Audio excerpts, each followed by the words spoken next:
a review, and that is of The Decaying Empire by Laura Tallahassee. This is a new adult science fiction novel, which is the second book in a duology, I think it is. If it's a trilogy, I'm really sorry, but at the moment there's no third book on Goodreads, so at the moment I'm assuming it's a duology. Plus it wrapped up pretty nicely, so I'm assuming it's a duology. I'm going to explain the first book for you, those of you who haven't read the first book, but I have a review of that one linked down below, and this video will probably 100% spoil the first book, so definitely go check out that review if you have not read the first book, because I'm going to spoil it. So we pick up the same place as we left off last time. So Ember has been spliced, so she has all these scars on herself, and she's trying to figure out who she is because she's not got a lot of memories back at she's not got a lot of her memories at the start of the book, so she's trying to figure that out, and she teleports to where Caden is, and oh, that scene was so adorable. I loved it so much. Caden has been without her for 10 months. It's 10 months after the last book has finished, but Ember perceives it as not being any time at all because she's been in a coma, sort of, and Caden thought she was dead, and she teleports into his room, and he's just so overwhelmed by it. It's adorable. I love the scene. It was just so good.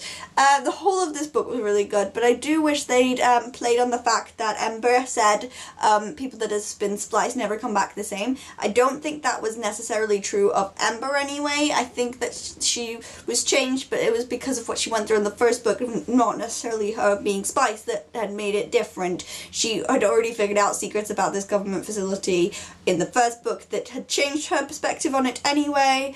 I loved the escape things, and all the scenes of them, there were so many scenes of them escaping and living their lives and trying really hard to get away from this thing that has been part of them, and it's really, there's a lot of tense scenes in it. Like, there's one scene at the beginning where she's escaping in a car, and she teleports while she's awake, which she's never done before, and teleports while she's awake while the car is still moving, and so the car continues moving, crashes into a lamppost, and then 10 minutes later she materializes out of nowhere completely naked in the street, and some guy is like, oh, and he sees this and he's a bit freaked out, and there's so many tense scenes like that, and like they go on an airplane and she's like, what if I teleport while I'm awake and I die because I fall out of a freaking airplane when I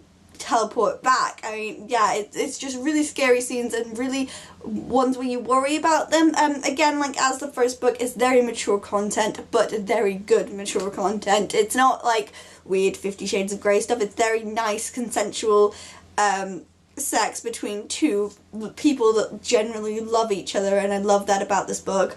That it's always consensual. It always puts a big reference to the fact that they are having protected sex every time. Like, if she comes back and she's like, oh, we can't because we haven't got protection, and then he brings out protection, and I like that every time they have sex, that is introduced every single time. I really like that because it's a very good message to send out to the new adult crowd. And yeah, so that's it for this review, and I will see you next time. Goodbye.